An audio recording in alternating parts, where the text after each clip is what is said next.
I really hope that this video blog can serve as an attitude adjustment towards this concept that we call coaching. You see, I think if we're going to be real, and I like to be real, I think for a lot of great people out there that are leaders, managers, and supervisors, if truth be told, coaching is a dirty word. It's not 4 letters, but it's a dirty word. It's this term that says that someone isn't cutting it, and poor little Johnny or Susie, we need your help, which is not good for our perception of who they are and what their potential is. So let's take a look at this concept called coaching and how it should apply compared to how it is applied in so many companies today. And I do this not to condemn, I do this to have you ask yourself the question, what are the opportunities here? That's the main thing. You know, learn backwards, look forwards. and that's what I want you to do. So 2018, I hope that you have aggressive targets. It means your company wants to thrive instead of survive. Cool. You're looking at your team, you're going, how do I meet those? Because generally the option is not, let's add $200,000 to your budget, or let's add $20,000 to your budget and hire another person and have that resource to achieve those targets. No, you're expected to do it with what you have. And it's cool to be able to do it with what you have. So you look at this chart that's behind me, it's a bell curve of a typical team, and it means that you know what, in the center there's your good performers, they're doing okay, and that's 80% of your team. There's the ends, which is 10% that are your superstars. They have self-initiative, self-discipline, they're doing awesome things, and 10% of people that aren't cutting it and that you may be frustrated with today. And the typical management plan is this. You do manage all 3, but the focus is on the ends. And so for your high performers, you see that attitude of wanting to do better, and you just keep on dumping and dumping and dumping and dumping and dumping more stuff on them. And there's 2 possible results. Number 1 is a bad result, which you burn them out.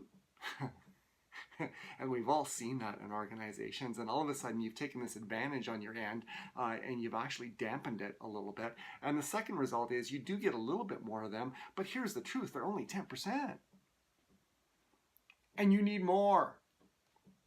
And now you're frustrated. And so you look at the other end, which is your non-performers, and I'm not saying this is a bad thing. They need to be on a performance plan, which says, here's where good performance is, here's where your performance is today. Let's talk about coaching and stuff that can help you bridge the gap. And by the way, we need it bridged by this particular date. So there's not an open end, or there's not an open end to this conversation.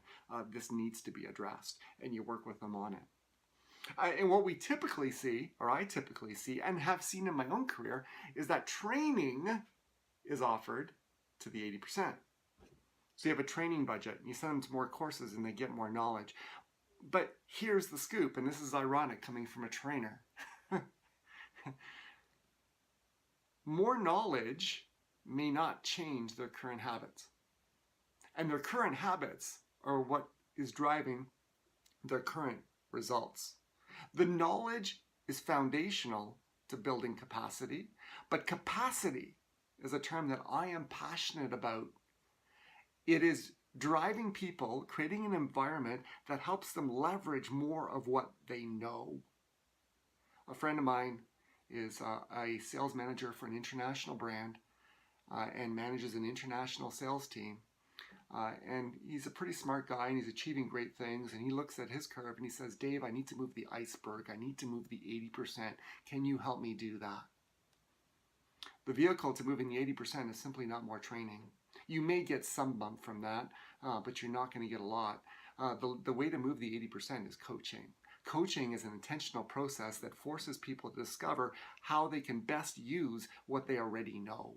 Building capacity in your people to start moving forward. Because my friend said if he can move that 80%, just 1 or 2% in his sales team higher, it means great things to his bottom line because they're 80% of your results. April 25th, here's your opportunity. Jasper, Alberta, at the Jasper Employment and Training Center. That's where we'll be. We're holding facilitating coaching skills for supervisors, leaders, managers course that is going to give you some really valuable tools and a process and templates that you can take back and you can start to implement. It's your choice that will start to move the 80%. And you're going to love the results of that. Registration, 403-874-1044, or you can go directly and register on their website at jaspercalc.ca, jaspercalca. Coaching is not a dirty word. Coaching is an intentional process that creates an environment that regularly expects people and helps people use more of what they already know, so that as you move the iceberg, you start to see dramatic increase in results for your team.